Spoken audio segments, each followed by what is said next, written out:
welcome to the show. Shane, how the heck are you this morning, man? I'm excited. It's things are moving. It's I was gonna say good quarter so far, and seeing a lot of potential areas to grow the firm. I mean, you and I are talking about one or two things with call training, which I think is exciting and awesome. Yeah. And taking out the ugh of call training is what I would say, right? That's the part that I think everybody hates, right? Everybody knows you need to do it, but everybody hates to do it, and I'm excited about that. But that's not what we're talking about today. But yeah, but well, I mean, it's a valid point. I mean, everything that we do inside of our firm, that we know what we should do, we know what we need to do, but it comes down to like, do we have the time to do it, and do we have the systems to do it, do we have the processes to do it, and that's a lot of the reasons why we wrote the book, The Invisible Ceiling. It is. Yep. I was just going to say, and we're always evolving, right? I think that's the key here is there's never an end game. You just keep making your firm as better and better and better, which either gives you more money or gives you more time, or ideally, if you do it the right way, both. Yeah.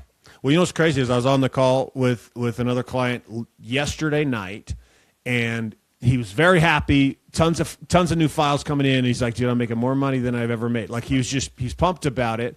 And then I started talking about the other sides of his life, right? Basically, I'm like, all right, well, how's that doing? How's you and Susie? Like, how's the kids? Like, how is that dynamic? And he's like, well, I've been working way more. And he's like, it's just, and he literally said the cliche thing that you and I talk about all the time, Shane. He's like, it's just the season. He's like, I'm just in this busy season, and I stopped and I laughed at him. He's like, what? He's like, well, I'm all, bro.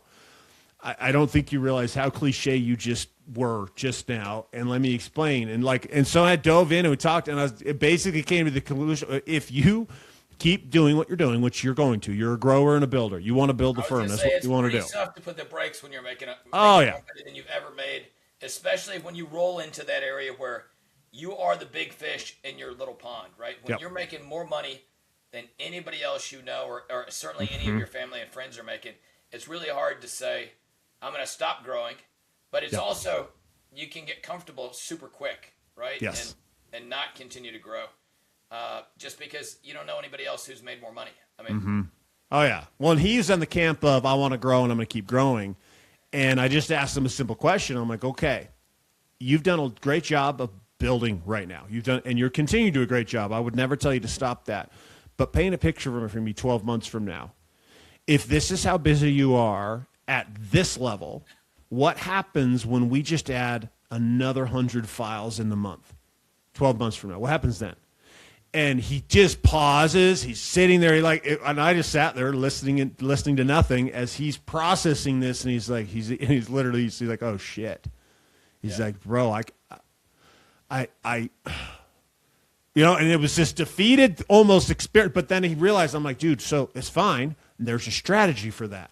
Yeah. Because stop building is not the answer. That's not. Right? No, it's not pull back and, go to this euphoric. I'm like, no. The answer is actually, it's different from that, which kind of leads us to today's conversation, which is taken out of the book, The Invisible Ceiling. So to get a free copy of that, just click the link below in the description. We'll ship one over to you. But this is what Shane and I put together, which really we're on episode 5 of the series of going through some of the nuances through the book. But inside of that, like when you're trying to grow and scale, most of the time it's not your people that have a problem. You hire 1 or 2 people, you got these people coming in. What ends up happening is you as the leader, you just struggle to be able to create the systems and the structure and operation to actually allow your team to execute at a high level. And so then we start to believe the stupid story, which I heard the guy, my client last night said it like 10 times, like but they're not as good as me. And he's like, well, I'm going to have to hire 5 people to do this one thing that I do. And I'm like, and I'm not saying he's wrong that there's going to be multiple people to replace him. But what is wrong is the fact that he thinks he's the only one that can do it. And then when he has his teammates, he doesn't give them direction in a way that actually allows them to operate at a high standard. And then when they don't, he gets pissed. No, I was talking to a guy exactly that issue, right? He's like, I've got and I use the term puppet master. And he goes, explain to me what that means. I said, well, you got your dude up here, and you're making all the key decisions, and you're telling everybody what to do. So you're basically acting like a puppet master. Yeah. Under the guise of I'm going to be super efficient, and I did that for a long time, right? I mean, I was a great puppet master, and you can do that for a long time, and that's where, that starts to crumble amongst the attorneys at like 10 million in revenue, right? 8, 9 lawyers, where you're puppet mastering them, which is crazy. I mean, and I'm talking to this guy, and here he's got people with almost a decade of experience, and they're being puppet mastered. I mean, well, and the thing is, they don't need it. No, they don't. Right? That's what, it's like you feel like when I was talking to Ben last night, and that was the conversation. I'm like, dude, in his word for it, which I liked it. I thought it was a great way of saying it. But he's like, you're right. I'm Central Station. Okay, yeah. And I'm like, yeah, you are. Everything comes through you, and I'm like, even the people that you've brought onto the team in the last 12 to 24 months, even those people. I asked him, I'm like, can they make decisions without your involvement? Like, do you have to be involved? Like, I'm talking full decision. Let's say it's marketing spend because you have a marketing team. Like, can they make the decision without you? And he just, sits there in silence. And then he's like, no, because I don't trust that they're going to do it. Like, and then he's like, well, it's not that I don't trust them. It was weird because he'd never really kind of looked at it from this intense scrutiny of himself. Realizing how much he was creating that bottleneck in the growth and what he was trying to do with the firm, and that it's a tough. It's not what we're talking about today. This is one of the harder things you will ever do and there are as the levels owner of it too, right? Because what you delegate down here is totally different than what you're delegating down here. And you've got to get comfortable with it, but it's super hard when you it's hard at every level, right? That never gets easy, I don't think. You would think it would, right? And I look at the things I struggled to delegate with years ago, like a decade, heck, more than a decade ago now. And those, I'm like, those were easy. Why in the world would I stress to delegate those? But at the time, they weren't easy. At the time, heck, delegating, having somebody else pay the case expenses was super stressful. Or having somebody else balance the accounts, right? There's even just having them be the initial person talking to clients, right? All of that is stressful when you first do it. Now the stuff I'm struggling to delegate with is even higher level stuff, right? But that part's never easy, is what I'm going to say. No, the zeros just get a few more added on to the equation, but the conversations are still there because, at the end of the day, no one's going to be bought in, quote unquote, as much as you are. Right? It's your firm. This is your game. You're the one who's going to work weekends when you're not getting, quote unquote, paid extra for it. Like, you're going to do all these things, whereas the team won't. And so I think that creates this mindset of not superiority in that you're better than others, but that you're the one that has to do it because it's your company. So there's an obligation to do it. And then you, without trying, you create a world in which your team relies on you and has to come to you.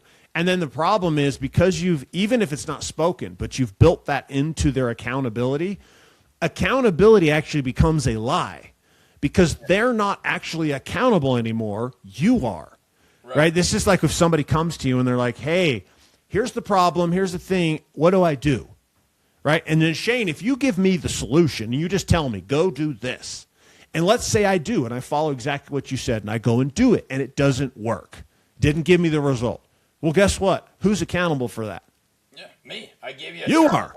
Yeah. You told me what to do, right? So, and then but here's the caveat. As the boss, then we want to get pissed at them. We want to get mad at them. The other side of that, which is crazy, is the fact that we will give vague, right? We'll delegate. Oh, yeah. And you and I have both done this. We've delegated something off, and we give the worst description of what we really want because we don't really even know because we didn't spend any time thinking about it. And we go do this thing, and we want this, and we don't actually tell them. Well, and even sometimes when you know what you've got in your head, what you want, but we communicate and articulate it to our team, and we did an experiment one time, and we didn't even mean for it to be an experiment, but I'd read somewhere that you need to get people to tell you back what you asked them to do, right? What you said, and I said, okay, we're going to do this. We're going to do, and we only did it. We didn't do it as much as we should have done it, but we should have kept doing it. And in a 3 or 4 hour meeting, we gave out like 4 or 5 tasks and said, hey, do this. And we said, okay, now what did you hear me ask you to do? And you feel silly doing it, right? These are high level people. I'm not talking to the minimum wage. I'm talking to higher level people who are making 6 figures. And half the time, what they heard me say I wanted was different than what I thought I had said. Yeah. And that was. Well, have you ever had done that and they literally can't answer you like at all? Like, what did you just hear me say, or what did you just hear? And they're like, I'm not sure. Yeah. Oh, like, I definitely. I don't get that with me for the most part because they think it, or well, I'd say take it back. They don't do it to my face, but they go back and then they'll circle back to somebody else who was in the meeting and say, "What did Shane want me to do?" So I do get it. Yeah. But what's true? But why I even say that because it's just crazy how we think we communicated something one way, but we weren't clear about it, and then we want the result of us being clear from that person, but then they weren't, and so then all of a sudden they don't get the result, and so we look at it and we're like, oh, and this is anyone who manages anyone, this is a conversation I love having with them because most people want to blame the person. They want to blame the person who went and did the thing. Now, are there cases where it is that person's fault? 100%, obviously. Like, we get this. There's shitty employees that do shitty things, right? But that's not normally the case. Normally, you can find that it's actually the manager in the way they did it. They had a lot of assumptions, and they weren't clear, and then they point fingers, and then they just fire people. And you watch good employees churn through, and it wasn't even them, right? They weren't even the problem in this. And I think that's like kind of like step one of looking at this when you're looking at the accountability side and when you're holding your team accountable. Was I actually clear? Like, and you weren't. 50%, no, 50% no, you weren't. You were not. And I'd say most, I like to think I'm more clear than others, right? So, and I'm at 50%. So, right.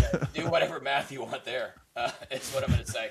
Right? Oh, yeah. And maybe I'm not. Maybe I'm just terrible. But my guess is everybody's at least, they think they're batting 1,000. They're not. Oh, yeah. Yeah. I mean, even deadlines, right? How often do we not give somebody a deadline, right? This is an issue I've struggled with. I'll ask somebody to do something, and in my mind, that means I want it tomorrow or in 2 days. They hear, hey, work on this.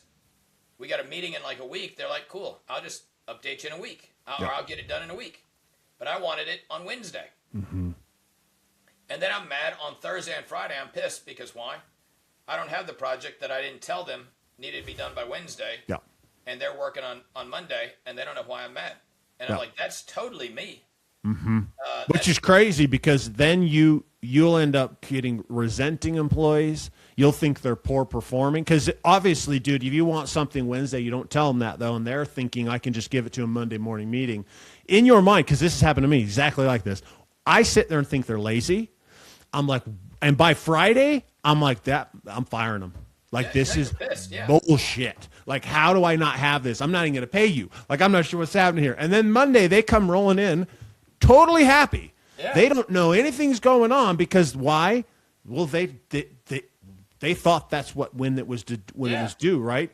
And so you think they suck, and they think they're doing great, which is a very big problem. Oh yeah. Because like employees they can't read your mind. Yeah, they can't read your mind. They're not sitting there. And this is the hard part, right? When it comes back to this accountability. It's like it's a buzzword in business. Well, it's kind of obnoxious at times, but you can't hold someone to a standard that they don't know about. 100%. You just, and even if you think you're clear about it, you're probably not, and you're probably going to have to say it 17 more times and create a chart for it. And get them to repeat it back to you. You know what, though? That the statement you said, right? We're getting people to tell you back what they've heard. Like, what did you just hear me say? That right there, I do it with my kids. Dude, this may sound manipulative, but I do it with my wife. I try to do it with my wife in a way that doesn't sound like I'm inquisitively. All right, now tell me what you just heard. You know, that's a bad idea. But like, I do it as same thing because I'm aware that I communicate a certain way, and I am very direct in my communication. But to somebody who's not like me, they don't hear it the same way. And I've found with certain personalities, when I'm direct the way I am, they actually close off. This is why I asked you, Shane, if you've had someone say, "I don't know what you just said," because there's been times I've been, in my opinion, very direct, couldn't be more clear, and they literally respond with, "I don't know." And what I have found is they actually closed off because of the directness that I was coming in. Direct, right? Yes. You came out too strong, or like in me, I'm the boss, and I'm not talking to the person right below me. Or honestly, even the person right below them, I'm talking to somebody like 3 levels down. So, yeah, it's it's like, oh crap, he looked in my way and he sounded gruff and stern and direct. I must have done something wrong. Crap, they get all defensive, even if you don't even mean to be there. I mean, there's clearly levels of frustration or directness that we give, but I mean, right. They just and that's when they close down and then they literally all they're hearing is that narrative you just said, which is, oh crap, I'm in trouble. What did I do? And then their mind's going to try to think about what happened and where it went, which is why then you come back and say, what did you just hear me say? And they're like,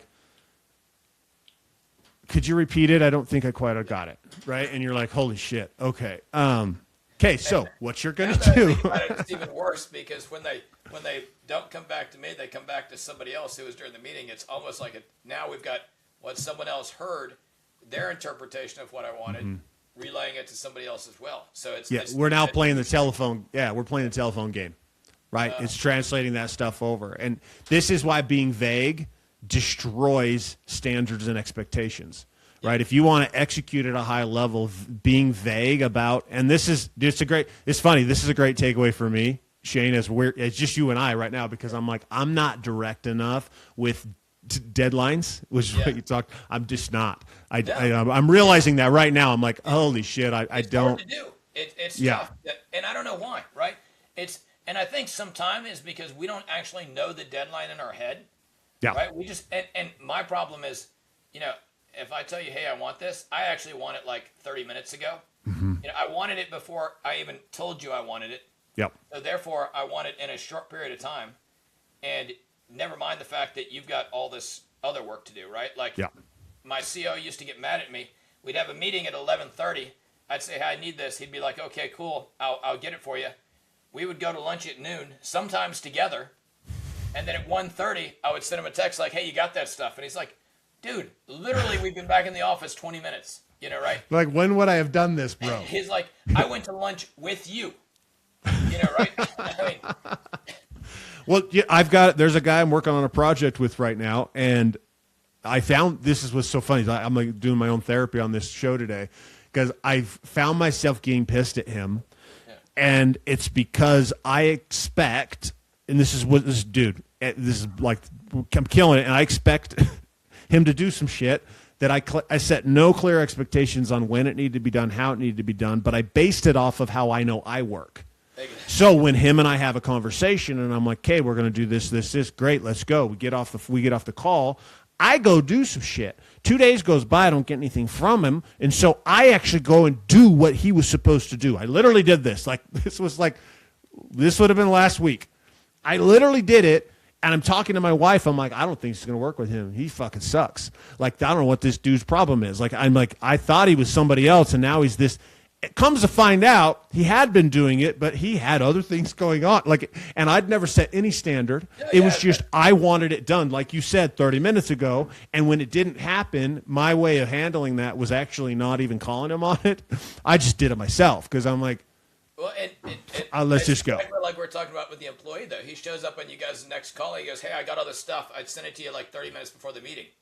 And you're like, well, dude, that's great, but I've already done it myself. And now you're mad. You're resentful. I mean, it creates this problem. And I think, the basics of accountability, I think everybody knows it, right? Going through KPIs. Those are simple, right? What are key performance indicators? How do we, what are the standards? What are the things? But one thing I have noticed, though, when you get into larger firms, is that sometimes the the role might seem clear, meaning they might have a good SOP of knowing what they do, but what is not clear, and this kind of seems across the board, is it's harder to define this, which is probably why it's not clear, but it's on what does winning actually look like. Yep. Yeah. And not just the big win, right? Oh, the firm we had, we did another 2 million in sales this year or whatever. Like, not that number, because that's vague and it's arbitrary to most people. It doesn't help a frontline employee at all. No.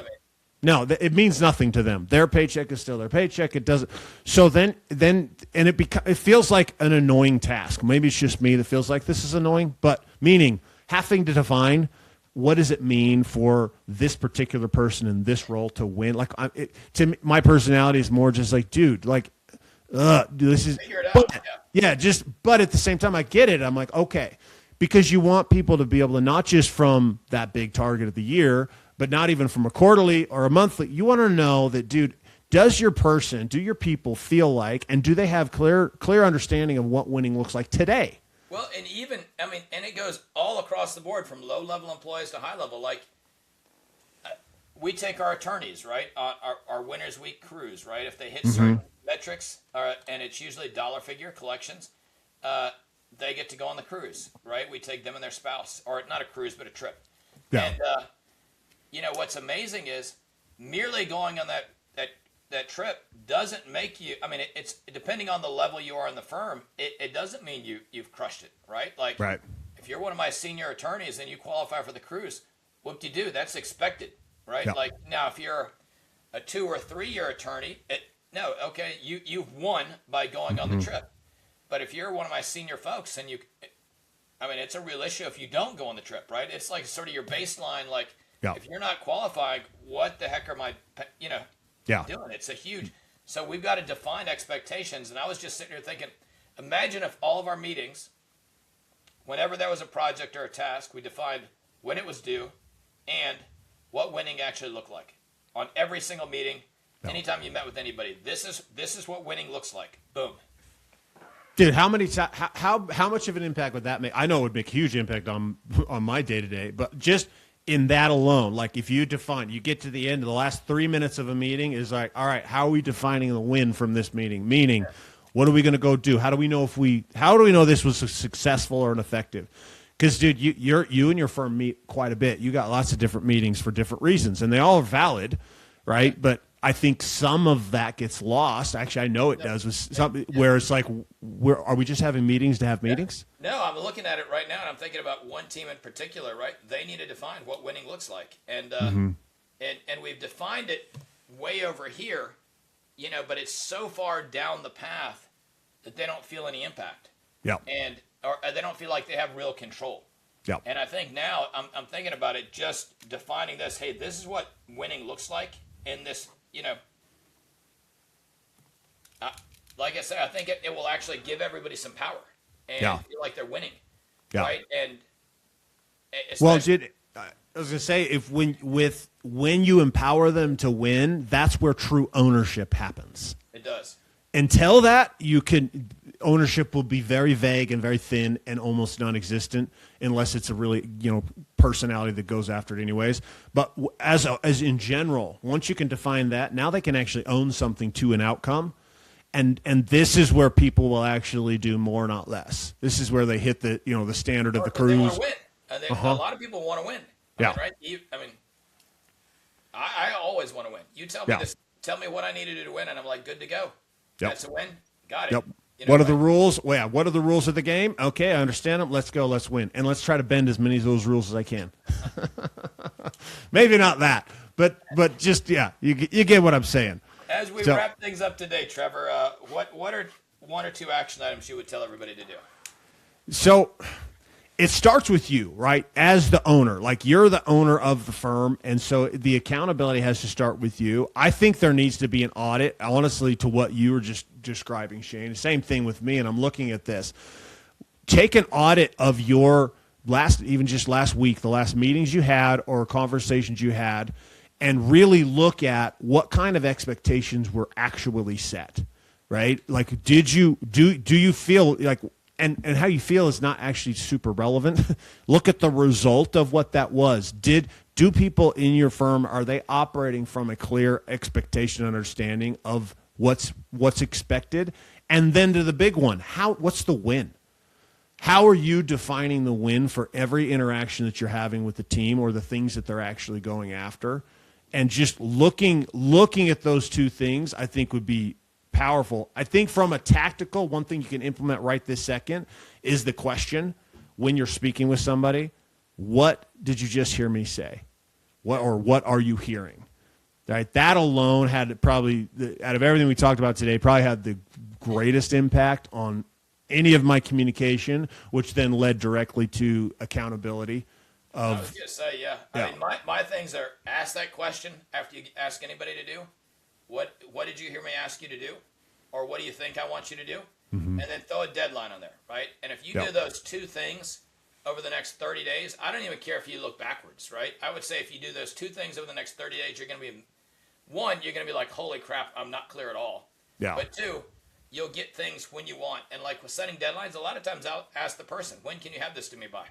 And as long as it's reasonable, I'll be like, fine. It's always later than what I wanted, right? By like a day or two, but still, okay. Then I can rightly be pissed when it doesn't come in on time. Yeah. And if you accept that date, then you accept it. And it's like, okay, that's the date. So I'm going to give you till that date, even though I think you could do it faster. Right. Right. But either way, it holds the frame of what we're talking about, which allows people to do everything that we talked about throughout the show. So we want you to win. As a law firm owner, as an attorney, just in the game that you're doing, life is so much better when you're winning. It just is. And there's so many things in the way of you winning when you don't see it, right? Because you just don't see the things coming. This is why we put together the book, right? The Invisible Ceiling. We want to get this in your hands. So just click the link below. You can get an actual copy of the book. We'll send it to you for free. This is going to dive into a lot of the stuff we talk about here on the show, but it's going to go a lot deeper and give you some tactics and options and things like that to be able to work through. On the occasion, we do have firms that we will work with on a more intimate basis.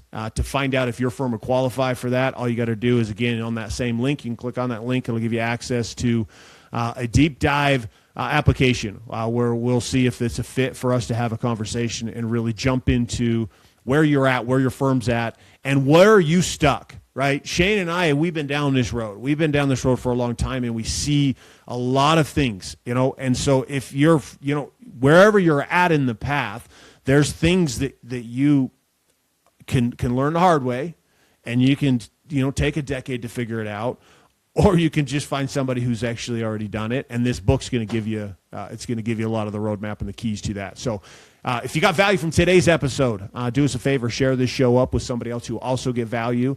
We are here to help and here to help you guys grow, learn, and expand. Give us a like and a subscribe, and we appreciate you. Any final thoughts, Shane, before we wrap up today? No, I was going to say, you're not as clear as you think you are. And I know it. And also, as we talk about being stuck, work can be banging and you're still stuck, right? There's some keys there. I mean, everything doesn't have to be terrible for you to have a sticking point.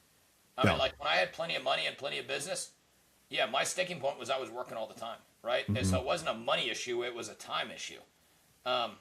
Or you find yourself doing things that you shouldn't be doing on Saturday or Sunday because nobody's there. So there's definitely sticking points. And I'm just saying your house doesn't have to be on fire to work on fixing some stuff. Nope. You can fix it right now before it's on fire, and stop lighting the match. Yes, because that's what's happening is you're lighting the match. So, all right. Well, we appreciate you guys. Yeah, we'll see you guys next time. Have a good week.